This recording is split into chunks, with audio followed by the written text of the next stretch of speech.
ಗುರುದೇವ್, ಮೇಷರಾಶಿಯವರಿಗೆ ಗುರು ಬಲ ಅಂತಕ್ಕಂಥದ್ದು ಯಾವಾಗ ಬರುತ್ತೆ? ಜೊತೆಗೆ ಬಹಳ ಮುಖ್ಯವಾಗಿ ಗುರುಬಲ ಅಂದ್ರೆ ಏನು, ಅದರಿಂದ ಆಗುವಂತಹ ಉಪಯೋಗಗಳೇನು, ನಮಗೇನಾದ್ರೂ ಒಳ್ಳೇದಾಗುತ್ತಾ, ಎಲ್ಲದರ ಕುರಿತಾಗಿ ಪರಿಪೂರ್ಣವಾದಂತಹ ಮಾಹಿತಿಯನ್ನ ಇಂದಿನ ಸಂಚಿಕೆಯಲ್ಲಿ ತಿಳಿಸ್ಕೊಡ್ತಾ ಇದ್ದೇನೆ. ಮೊದಲನೇ ಸರಿ ನಮ್ಮ ಚಾನಲ್ಗೆ ಬಂದಿರುವಂತವರು ದಯವಿಟ್ಟು ಸಬ್ಸ್ಕ್ರೈಬ್ ಮಾಡ್ಕೊಳ್ಳಿ. ಸಬ್ಸ್ಕ್ರೈಬ್ ಮಾಡದೆ ವಿಡಿಯೋವನ್ನ ನೋಡ್ತಾ ಇದ್ರೆ ದಯವಿಟ್ಟು ಸಬ್ಸ್ಕ್ರೈಬ್ ಮಾಡ್ಕೊಳ್ಳಿ. ಮೇಷರಾಶಿಯವರಿಗೆ ಬಹಳ ಉಪಯುಕ್ತ ಮಾಹಿತಿ. ಈ ಗುರು ಸಂಚಾರ ಇರ್ತಕ್ಕಂಥದ್ದು ಜೂನ್ ತಿಂಗಳಲ್ಲಿ, ಏಪ್ರಿಲ್ ತಿಂಗಳಲ್ಲೇ ಪೂರ್ಣವಾದ ಮಾಹಿತಿ. ನೀವು ಯಾವ ರೀತಿ ಪ್ರಿಪೇರ್ ಆಗಿರಬೇಕು, ಹೇಗೆ ಒಂದು ಗುರುವಿನ ಸಂಚಾರ ನಿಮ್ಗೆ ಎಫೆಕ್ಟ್ ಮಾಡುತ್ತೆ, ಯಾವ ರೀತಿ ಲಾಭ ಕೊಡುತ್ತೆ, ಎಲ್ಲವನ್ನ ಕೂಡ ನಿಮಗೆ ಮೊದಲೇನೆ ತಿಳಿಸ್ಕೊಡ್ತಾ ಇದ್ದೀನಿ. ಹಾಗಾಗಿ ದಯವಿಟ್ಟು ಸಬ್ಸ್ಕ್ರೈಬ್ ಮಾಡಿ, ಒಂದು ಸಪೋರ್ಟ್ ಅನ್ನ ಮಾಡಿ ಅಂತ ಹೇಳ್ತಾ, ಖಂಡಿತವಾಗ್ಲೂ ಕೂಡ ಬಹಳ ವಿಶೇಷವಾದಂಥದ್ದು ಮೇಷರಾಶಿ.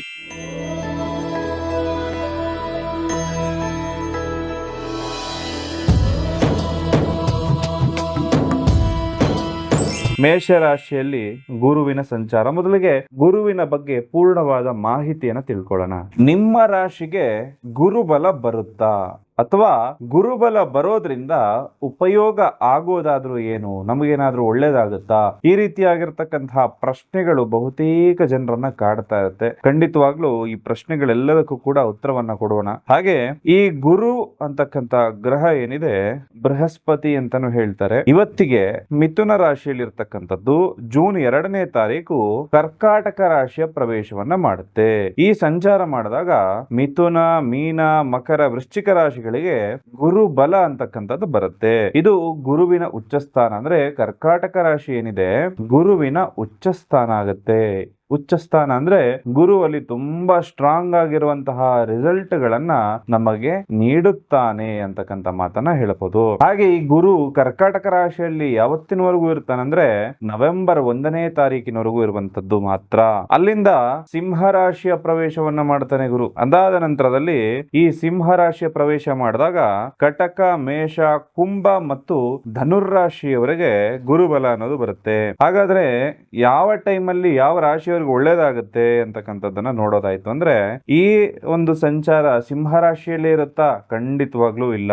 ಮತ್ತೆ ಅದರ ಬದಲಾವಣೆ ಆಗುತ್ತೆ. 2027 ಜನವರಿ 25ಕ್ಕೆ ಮತ್ತೆ ಕರ್ಕಾಟಕ ರಾಶಿಗೆ ಹಿಂಚಲನೆ ವಕ್ರವಾಗಿ ಬರುವಂತದ್ದಿರುತ್ತೆ. ಹಾಗಾಗಿ ಈ ಒಂದು ಸಂಚಾರ ಫಲಗಳು ಅಂದ್ರೆ ಯೂಶುವಲಿ ಈ ಗುರುಗ್ರಹ ಒಂದು ರಾಶಿಯಿಂದ ಇನ್ನೊಂದು ರಾಶಿಗೆ ಹೋಗ್ಲಿಕ್ಕೆ 12 ತಿಂಗಳುಗಳ ಕಾಲ ಸಮಯವನ್ನ ತೆಗೆದುಕೊಳ್ಳುತ್ತೆ. ಆದ್ರೆ ಇಲ್ಲಿ ಗುರು ಮುಂದೆ ಹಿಂದೆ ಹೋಗುವಂತಹ ಒಂದು ಚಲನವಲನವನ್ನ ನಾವಿಲ್ಲಿ ನೋಡಬಹುದಾಗುತ್ತೆ. ಇದರಿಂದಾಗಿ ಯಾವ ಯಾವ ರಾಶಿಗೆ ಯಾವ ಯಾವ ರೀತಿ ಪರಿಣಾಮ ಅಂತ ಹೇಳುವಂತದ್ದನ್ನ ಮೂಲವಾಗಿ ತಿಳ್ಕೊಳ್ಬೇಕು. ಅದಕ್ಕಿಂತ ಹೆಚ್ಚಾಗಿ ಗುರುವಿನ ಬಲ ಅಂದ್ರೆ ಏನು ಅಂತ ಹೇಳಿ ತಿಳಿಸ್ಕೊಡ್ತಾ ಇರ್ತೇನೆ ನಿಮಗೆ. ಎಲ್ರಿಗೂ ಕೂಡ ಗುರುಬಲ ಅನ್ನೋದು ಬೇಕು. ಆದ್ರೆ ಗುರುಬಲ ಅಂದ್ರೆ ಏನು ಅಂತ ಹೇಳಿ ಬಹುತೇಕ ಜನರಿಗೆ ಗೊತ್ತೇ ಇರೋದಿಲ್ಲ. ಗುರುಬಲ ಇದ್ದಾಗ ಏನಾಗುತ್ತೆ, ಏನು ಉಪಯೋಗಪ್ಪ ಗುರುಬಲದ್ದು, ನನ್ನ ಜೀವನದಲ್ಲಿ ಅದೇ ತರ ಇದೆಯಲ್ಲಪ್ಪ, ಗುರುಬಲ ಇದ್ದಾಗ ಏನು ಉಪಯೋಗ, ಈ ರೀತಿ ಪ್ರಶ್ನೆಗಳು ಬಹುತೇಕ ಜನರ ಮನಸ್ಸಲ್ಲಿ ಬರುವಂತದ್ದು ಸಹಜ. ಓಕೆ, ಮನುಷ್ಯನಿಗೆ ಒಂದು ಗುರಿ ಜೊತೆಗೆ ಒಂದು ಗುರು ಅನ್ನೋದು ಇರಬೇಕು ಜೀವನದಲ್ಲಿ. ಯಾವುದೇ ಒಬ್ಬ ವ್ಯಕ್ತಿಗಾದ್ರೂ ಕೂಡ ಒಂದು ಗೋಲ್ ಅನ್ನೋದಿರಬೇಕು. ಜೊತೆಗೆ ಒಬ್ಬ ಒಳ್ಳೆ ಮಾರ್ಗದರ್ಶನ ಕೊಡ್ಲಿಕ್ಕೆ ಗುರುವಿನ ಅನುಗ್ರಹ ಇರಬೇಕಾಗತ್ತೆ. ಹಾಗೆ ಯಾವುದೇ ಒಂದು ಶುಭ ಕಾರ್ಯ ಅಂತ ಹೇಳಿ ನಾವು ಮಾಡ್ತಾ ಇರ್ತೇವೆ. ಮನೆಯಲ್ಲಿ ಅನೇಕ ಶುಭ ಕಾರ್ಯಗಳು ನಡೀತಾ ಇರ್ತದೆ. ಕೆಲವು ಮನೆಯಲ್ಲಿ ಶುಭ ಕಾರ್ಯಗಳೇ ನಡೀತಾ ಇರೋದಿಲ್ಲ. ಇದಕ್ಕೆಲ್ಲ ಮೂಲ ಕಾರಣ ಗುರು ಅಂತಕ್ಕಂಥದ್ದು ಬರುತ್ತದೆ. ಯಾಕೆ ಅಂದ್ರೆ ಗುರು ಬಲ ಅಂತ ಹೇಳಿ ಇರುವಾಗ ಯಾವುದೇ ಶುಭ ಸಮಾರಂಭವನ್ನ ನೀವು ಕೈಗೊಂಡಾಗ ನಿರ್ವಿಘ್ನವಾಗಿ ಆ ಒಂದು ಕಾರ್ಯಕ್ರಮ ಮುಗಿದೋಗುತ್ತೆ. ಅಂದ್ರೆ ಯಾವುದೇ ಗದ್ದಲ ಗಲಾಟೆ, ಯಾವುದೇ ಒಂದು ಗೋಜಲಿಗೆ ಹೋಗದೆ ಖಂಡಿತವಾಗ್ಲೂ ಶುಭದಾಯಕವಾಗಿ ಆ ಕಾರ್ಯಕ್ರಮ ಮುಗಿದು ಹೋಗುವಂಥದ್ದು. ಒಂದು ಮದುವೆ ಸೆಟ್ ಆಗಿರುತ್ತೆ, ನೀವು ಯೋಚನೆ ಮಾಡ್ತಿರಲ್ಲ ಅಷ್ಟು ಬೇಗ ಒಂದು ಕಂಕಣ ಭಾಗ್ಯ ಅನ್ನೋದು ಕೂಡು ಬರುತ್ತೆ, ಮದುವೆನೂ ಆಗುತ್ತೆ, ಎಲ್ಲ ರೀತಿಲೂ ಚೆನ್ನಾಗಾಗತ್ತೆ. ಇದು ಗುರುಬಲ ಇದ್ದಾಗ ಮಾತ್ರ ಆಗುವಂಥದ್ದು. ಇನ್ನ ಒಂದು ಮನೆ ಕಟ್ಟುವಂತಹ ಯೋಗ, ಮನೆ ಒಂದು ಗೃಹ ಪ್ರವೇಶ ಮಾಡುವಂತಹ ಯೋಗ, ಎಲ್ಲವೂ ಬರಲಿಕ್ಕೆ ಈ ಗುರುವಿನ ಸಂಚಾರ, ಗುರುವಿನ ಬಲ ಅಂತಕ್ಕಂಥದ್ದು ಬಹುತೇಕ ಮುಖ್ಯ ಆಗುತ್ತೆ. ಅದರಿಂದಾಗಿ ಯಾವುದೇ ಒಂದು ವಿಘ್ನವಿಲ್ಲದೆ ಕೆಲಸ ಕಾರ್ಯಗಳಾಗುವಂಥದ್ದು. ಗುರುಬಲ ಇಲ್ಲ ಅಂದ್ರೆ ಏನಾಗುತ್ತೆ? ಹಾಗಾದ್ರೆ ಗುರುವಿನ ಒಂದು ಅನುಗ್ರಹವೇ ಇಲ್ಲ ಅಂದ್ರೆ ಏನಾಗುತ್ತೆ? ಅಥವಾ ಗೋಚಾರ ಫಲದಲ್ಲಿ ಗುರು ನಮ್ಮ ರಾಶಿಗೆ ಲಗ್ನಕ್ಕೆ ಒಂದು ಬಲವನ್ನ ಕೊಡ್ತಾ ಇಲ್ಲ ಅಂದ್ರೆ ನಾವೇನು ಮಾಡಬೇಕು ಅಂತಂದ್ರೆ ಅದಕ್ಕೆ ಬಹಳ ವಿಶೇಷವಾಗಿರೋ ಪರಿಹಾರಗಳಿರುತ್ತೆ. ಗುರು ಬಲ ಇಲ್ಲ ಅಂದ್ರೆ ಏನಾಗತ್ತಪ್ಪ ಅಂತಂದ್ರೆ, ಒಂದು ಮದುವೆ ಅಂತಕ್ಕಂಥದ್ದು ಸೆಟ್ ಆಗಿರುತ್ತೆ, ನೂರಾರು ಕಾರಣಗಳಿಂದ ಆ ಮದುವೆ ನಿಂತು ಹೋಗುವ ಪರಿಸ್ಥಿತಿವರೆಗೂ ಕೂಡ ಬಂದು ಬಿಡ್ಬೋದು. ಇನ್ನೊಂದು, ಗೃಹ ಪ್ರವೇಶ ಮಾಡಬೇಕು ಅಂತ ಹೇಳಿ ದಿನ ಎಲ್ಲ ನಿರ್ಧಾರ ಮಾಡಿರ್ತೀರಿ, ಗುರುಬಲ ಇರೋದಿಲ್ಲ, ಆ ಒಂದು ಡೇಟ್ಗೆ ಸರಿಯಾಗಿ ಮನೆ ಕಂಪ್ಲೀಷನ್ ಆಗೋದಿಲ್ಲ, ಅಥವಾ ಸೂತಕದಂತಹ ಒಂದಷ್ಟು ಕಾರ್ಯಗಳು ಬಂದು ಆ ಡೇಟ್ ಮುಂದೆ ಹೋಗುವಂತಹ ಸಾಧ್ಯತೆ ಕೂಡ ಗುರುಬಲ ಇಲ್ಲದಿರುವಂತಹ ಸಂದರ್ಭದಲ್ಲಿ ಆಗುವಂತದ್ದಾಗತ್ತೆ.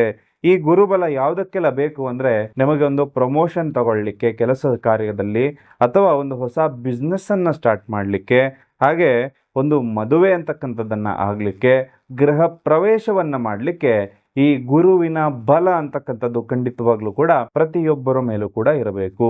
ಬಹಳ ಜನರು ಕೂಡ ಈ ಪ್ರಶ್ನೆಗೆ ಉತ್ತರವನ್ನು ಕಂಡುಕೊಳ್ಳದೆ ಗುರುಬಲ ಇದೆಯಾ ಇಲ್ವಾ ಅಂತ ಹೇಳಿ ಬಹಳ ಕನ್ಫ್ಯೂಷನ್ ಅಲ್ಲಿ ಇರ್ತಾರೆ. ಈಗ ನಿಮ್ಗೆ ಅರ್ಥ ಮಾಡ್ಕೊಂಡಿರ್ತೀರಿ, ದಿನನಿತ್ಯದ ಜೀವನ ಮಾಡಲಿಕ್ಕೆ ನಮಗೆ ಗುರುಬಲದ ಅವಶ್ಯಕತೆ ಇಲ್ಲ, ಆದ್ರೆ ಶುಭ ಕಾರ್ಯಗಳಲ್ಲಿ ನಿರ್ವಿಘ್ನವಾಗಿ ಕಾರ್ಯಗಳು ನೆರವೇರ್ಲಿಕ್ಕೆ ಗುರುವಿನ ಬಲ ಬೇಕಾಗುತ್ತೆ. ಗುರುಬಲ ಇಲ್ಲದವರು ಏನ್ ಮಾಡಬೇಕು, ಅಥವಾ ಗುರುಬಲ ಪಡ್ಕೊಳ್ಳಿಕ್ಕೆ ಏನ್ ಮಾಡಬೇಕು ಅಂದ್ರೆ, ಯಾವುದೇ ಒಂದು ಕಮರ್ಷಿಯಲ್ ಅಂತ ಅನ್ಕೊಳ್ಳಕ್ ಹೋಗ್ಬಾರ್ದು. ಅದು ನಿಮ್ಮ ಒಳಿತಿಗಾಗಿ ಸೂಚಿಸ್ತಾ ಇರುವಂತಹ ಪರಿಹಾರಗಳಾಗಿರುತ್ತೆ. ಮುಖ್ಯವಾಗಿ ಗುರು ಬೀಜ ಮಂತ್ರವನ್ನ ನೀವು ಪ್ರತಿನಿತ್ಯ ಜಪ ಮಾಡ್ಕೊಳ್ಬಹುದು. ಗುರು ಇದರಿಂದ ಸ್ಟ್ರಾಂಗ್ ಆಗ್ತಾ ಹೋಗುತ್ತೆ. ಜೊತೆಗೆ ಗುರುವಾರದ ದಿನ ಹಳದಿ ವಸ್ತ್ರವನ್ನು ಧರಿಸುವಂಥದ್ದು ಕೂಡ ಗುರುವನ್ನ ಸ್ಟ್ರಾಂಗ್ ಮಾಡ್ತಕ್ಕಂಥದ್ದು. ಜೊತೆಯಲ್ಲಿ ಗುರುವಿನ ಅಂಶವುಳ್ಳಂತಹ ವಿಶೇಷವಾದ ಮಣಿಗಳನ್ನ ನಿಮ್ಮ ಎಡಗೈಯಲ್ಲಿ, ಎಡ ಹಸ್ತದಲ್ಲಿ ನೀವು ಧರಿಸ್ಕೊಳ್ಳಬೇಕಾಗತ್ತೆ. ಇದು ಹಳದಿ ಮಣಿಗಳು ಪ್ಯೂರೆಸ್ಟ್ ಫಾರ್ಮಲ್ ಇರುತ್ತೆ. ಬಹಳಷ್ಟು ನಿಮ್ಗೆ ಆನ್ಲೈನ್ ಅಲ್ಲಿ ಸಿಗುವಂಥದ್ದು ಯೆಲ್ಲೋ ಕಲರ್ ಇರುತ್ತೆ, ಬಟ್ ಅದು ಬರೀ ಒಂದು ಗ್ಲಾಸ್ ಆಗಿರುತ್ತೆ. ಅದನ್ನ ಹಾಕೋಬೇಡಿ. ಈ ರೀತಿಯಾಗಿರ್ತಕ್ಕಂತಹ ಮಣಿಗಳನ್ನ ಹುಡುಕೊಂಡು ಧರಿಸ್ಕೊಳ್ಳಿ. ಜೊತೆಗೆ ನಿಮ್ಮ ರಾಶಿಯ ಅಧಿಪತಿ ಯಾರು ಅಂತ ತಿಳ್ಕೊಂಡು ಅದನ್ನ ಧರಿಸ್ಕೊಳ್ಳೋದ್ರಿಂದ, ಅಥವಾ ನಿಮ್ಮ ದಶಾ ಭುಕ್ತಿಯನ್ನ ಚೆಕ್ ಮಾಡಿಕೊಂಡು ಆ ದಶವನ್ನ ಸ್ಟ್ರಾಂಗ್ ಮಾಡುವಂತಹ ಮಣಿಗಳನ್ನ ನಿಮ್ಮ ಕೈಯಲ್ಲಿ ನೀವು ಧರಿಸೋದ್ರಿಂದ ತುಂಬಾ ಯಶಸ್ವಿ ವ್ಯಕ್ತಿ ಆಗ್ತೀರಿ. ಯಾವುದೇ ಅಡೆತಡೆಗಳು ಬಂತು ಅಂದ್ರೂ ಕೂಡ ಅದೆಲ್ಲವೂ ಕೂಡ ಪಾರಾಗುವಂಥದ್ದಾಗತ್ತೆ. ಕೆಲವೊಬ್ಬರ ಜೀವನದಲ್ಲಿ ರಾಜಯೋಗ ಇದ್ರೂ ಕೂಡ ಸಾಮಾನ್ಯ ವ್ಯಕ್ತಿಯ ರೀತಿ ಜೀವನವನ್ನು ನಡೆಸ್ತಾ ಇರ್ತಾರೆ. ಇನ್ನು ಕೆಲವರ ಜೀವನದಲ್ಲಿ ಯಾವುದೇ ಯೋಗ ಇಲ್ಲದಿದ್ರೂ ಕೂಡ ದಿನದಿಂದ ದಿನಕ್ಕೆ ಅವರ ಅಭಿವೃದ್ಧಿ ಅಂತಕ್ಕಂಥದ್ದು ಆಗ್ತಾ ಇರುತ್ತೆ. ಅದಕ್ಕೆ ಮೂಲ ಕಾರಣ, ನನಗೆ ಯಾವ ರಾಶಿ, ಯಾವ ನಕ್ಷತ್ರ ಅಂತ ಹೇಳಿ ನೋಡಿಕೊಂಡು ನಾವು ಯಾವ ಕೆಲಸ ಮಾಡಿದ್ರೆ ಸಕ್ಸಸ್ ಆಗ್ತೀವಿ ಅಂತ ಹೇಳಿ ತಿಳ್ಕೊಂಡು ಆ ಕೆಲಸವನ್ನು ನಾವು ಮಾಡಬೇಕಾಗತ್ತೆ. ನಮಗೆ ಅದೃಷ್ಟ ಕೊಡುವಂತಹ ಸಂಖ್ಯೆಯನ್ನು ನಾವು ಬಳಸಬೇಕಾಗತ್ತೆ. ನಿಮಗೆ ಅದೃಷ್ಟ ಕೊಡುವಂತಹ ಹೆಸರನ್ನು ನೀವು ಇಟ್ಕೊಂಡಾಗ ತುಂಬಾ ಯಶಸ್ವಿ ವ್ಯಕ್ತಿ ನೀವಾಗ್ತೀರಿ. ಜೂನ್ 2026 ಅಲ್ಲಿಂದ ಜೂನ್ 2027 ಕೂಡ ಗುರುವು ಕರ್ಕಾಟಕ ರಾಶಿಯಲ್ಲಿ ಇರುವಂತದ್ದು. ಮಧ್ಯೆ ಒಂದು 3 ತಿಂಗಳು ಸಿಂಹ ರಾಶಿಗೂ ಕೂಡ ಹೋಗಿ ಬರುತ್ತೆ. ಕರ್ಕಾಟಕವು ಗುರುವಿಗೆ ಉಚ್ಚ ಸ್ಥಾನ ಆಗುವಂತದ್ದು. ಇದು 4ನೇ ಮನೆ ಆಗುತ್ತೆ ಮೇಷರಾಶಿಯವರಿಗೆ. ಸುಖ, ತಾಯಿ, ವಾಹನ, ಆಸ್ತಿ ಮತ್ತು ವಿದ್ಯೆಯನ್ನ ಸೂಚಿಸುವಂತಹ ಮನೆಗಳಿದಾಗಿರುತ್ತೆ. ವಿದ್ಯಾರ್ಥಿಗಳಿಗೆ ತುಂಬಾ ಶುಭವಾದಂತಹ ಸಮಯ. ಹಾಗೆ ಗುರುವಿನ ದೃಷ್ಟಿ ಅಂತಕ್ಕಂಥದ್ದು ಅಷ್ಟಮ ಸ್ಥಾನ ಮತ್ತು 10ನೇ ಸ್ಥಾನ, 12ನೇ ಸ್ಥಾನ ವ್ಯಯಸ್ಥಾನದ ಮೇಲೂ ಬೀಳುತ್ತೆ. ಇದರಿಂದಾಗಿ ಸ್ವಲ್ಪ ತೊಂದರೆಗಳನ್ನೋದು ಕೂಡ ಆಗುತ್ತೆ. ಮನೆಯ ವಾತಾವರಣ ತುಂಬಾ ಸಂತೋಷದಿಂದ ಕೂಡಿರುವಂತದ್ದು. ಸಂಬಂಧಗಳು ಅಂದ್ರೆ ಅತ್ತೆ ಸೊಸೆ, ಗಂಡ ಹೆಂಡತಿ ಎಲ್ಲವೂ ಕೂಡ ಸುಧಾರಿಸುವಂತಹ ಸಂದರ್ಭ ಬರುತ್ತೆ. ಬ್ಯಾಂಕ್ ಬ್ಯಾಲೆನ್ಸ್ ಹೆಚ್ಚಾಗುವಂತಹ ಸಾಧ್ಯತೆ ಕೂಡ ಬರುವಂತದ್ದು. ಒಂದಷ್ಟು ಚಿನ್ನಾಭರಣಗಳನ್ನ ಖರೀದಿ ಮಾಡುವಂತಹ ಯೋಗ ಇಲ್ಲಿ ಮೇಷರಾಶಿಯವರಿಗೆ ಬರುತ್ತೆ. ಮಕ್ಕಳ ಬೆಳವಣಿಗೆ ಅಂತಕ್ಕಂಥದ್ದು ಉತ್ತಮವಾಗುತ್ತೆ. ಆದ್ರೆ ಜವಾಬ್ದಾರಿಗಳು ಕೂಡ ಅದೇ ರೀತಿ ಹೆಚ್ಚಾಗುವಂತಹ ಸಾಧ್ಯತೆ ಬರುವಂತದ್ದು.